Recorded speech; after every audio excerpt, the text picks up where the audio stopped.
Hello everyone, welcome to exam target classes. मैं Arman Siddiqui. Friends, आज हम बात करने वाले हैं एक बहुत ही इम्पॉर्टेंट टॉपिक विटामिन्स के बारे में।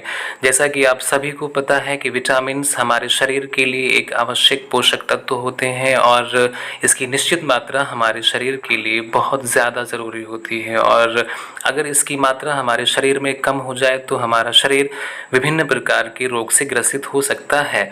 फ्रेंड्स, विटामिन की खोज की यदि हम बात करें तो विटामिन की खोज सबसे पहले फंक नाम के वैज्ञानिक ने किया था और कुछ मुख्य विटामिन्स नीचे दिए गए हैं, आइए उनके बारे में डिस्कस करते हैं।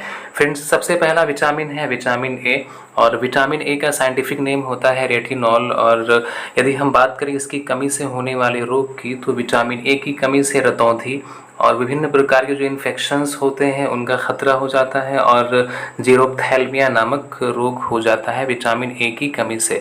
फ्रेंड्स, नेक्स्ट विटामिन की यदि हम बात करें तो विटामिन बी1 है और विटामिन बी एक कॉम्प्लेक्स होता है जिसमें कई सारे विटामिन्स आते हैं। आज हम उन सारे विटामिन्स के बारे में डिस्कस करेंगे।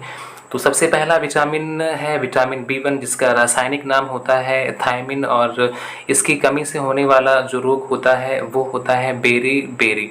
फ्रेंड्स, नेक्स्ट विटामिन की यदि हम बात करें तो नेक्स्ट विटामिन का नाम है बी2 और इसकी कमी से होने वाला जो रोग है वो है त्वचा का फट जाना और आँखों का लाल होना। फ्रेंड्स, नेक्स्ट विटामिन की यदि हम बात करें तो नेक्स्ट विटामिन बी कॉम्प्लेक्स का विटामिन बी3 है और इस विटामिन की कमी से जो होने वाला रोग है वो है त्वचा पर दाग का हो जाना। एंड इसके बाद में नेक्स्ट विटामिन की बात करें हम, विटामिन बी कॉम्प्लेक्स का अगला विटामिन है विटामिन बी5 और अगर इस विटामिन की कमी किसी भी इंसान के अंदर हो गई है तो उसके शरीर में सिर का बाल सफ़ेद हो जाता है और उसके दिमाग में कुछ ना कुछ कमी हो जाती है। तो ये लक्षण है विटामिन बी5 के। फ्रेंड्स, नेक्स्ट विटामिन की यदि हम बात करें तो विटामिन बी कॉम्प्लेक्स का विटामिन बी6 है और इसकी कमी से होने वाला जो रोग है वो है एनीमिया और त्वचा संबंधित रोग हो जाते हैं।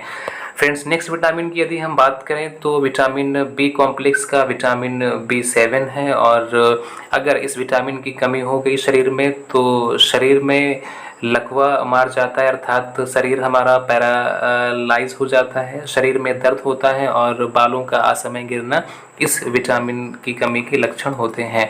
फ्रेंड्स, नेक्स्ट विटामिन है विटामिन बी12 और इस विटामिन की कमी से एनीमिया और पेचिश नाम का रोग होता है। फ्रेंड्स, नेक्स्ट विटामिन की यदि हम बात करें तो ये एक अम्ल भी है जिसको हम कहते हैं विटामिन सी। विटामिन सी का रासायनिक नाम होता है एस्कर्बिक एसिड और विटामिन सी की कमी से होने वाला जो रोग है वो होता है एनीमिया और पांडु रोग और मसूड़ों संबंधित रोग हो जाता है विटामिन सी की कमी से। फ्रेंड्स, नेक्स्ट विटामिन है जो बहुत ज़्यादा इम्पॉर्टेंट है जिसको हम कहते हैं विटामिन डी और यदि इस विटामिन की कमी होगी किसी भी शख्स के अंदर तो उसको रिकेट्स और ऑस्टियोमलेशिया नाम का रोग हो जाता है। फ्रेंड्स, नेक्स्ट विटामिन है विटामिन ई जिसको हम टोकोफेरॉल कहते हैं और इस विटामिन की कमी से यदि हम होने वाला रोग देखें तो किसी भी इंसान के शरीर में जो जनन शक्ति है, जो रिप्रोडक्टिव पावर है वो कम हो जाती है और ये एक मेन रोग है जो विटामिन ई की कमी से होता है। फ्रेंड्स, नेक्स्ट विटामिन की यदि हम बात करें तो विटामिन के है और विटामिन के का जो साइंटिफिक नेम है वो है नैप्थोक्विनोन। विटामिन के की कमी से होने वाला जो रोग है वो है रक्त का थक्का ना जमना। जैसा कि आप सभी को पता है कि जब भी हमारी त्वचा में कहीं पर स्क्रैच होता है तो रक्त का स्राव होता है और रक्त का स्राव कुछ समय के बाद में प्लाज्मा में घुली हुई निष्क्रिय रूप से जो फाइब्रिनोजन प्रोटीन होती है वो फाइब्रिन में चेंज हो जाती है जिससे जो हमारा रक्त है वो और ज़्यादा बहने से रुक जाता है। तो फ्रेंड्स, ये कुछ महत्वपूर्ण विटामिन्स थे जिनका एग्ज़ाम में आना स्वाभाविक सा होता है। बहुत सारे एग्ज़ाम्स ऐसे हैं जिसमें विटामिन्स के बारे में क्वेश्चन अक्सर पूछते हैं, चाहे सीटेट का एग्ज़ाम हो, चाहे DSSP का एग्ज़ाम हो, चाहे यूपी टेट का एग्ज़ाम हो। तो ये एग्ज़ाम के दृष्टिकोण से बहुत ही इम्पॉर्टेंट टॉपिक था। मुझे आशा है कि ये टॉपिक आप लोगों को सही प्रकार से समझ में आ गया होगा। फ्रेंड्स, अगर आप इस चैनल पर नए हैं तो आप प्लीज़ इस चैनल को सब्सक्राइब करें जिससे जो आने वाला नोटिफिकेशन है वो सबसे पहले आपको मिले और इसका लाभ आप उठा सकें। Thanks for watching this video. मिलते हैं अगले वीडियो में।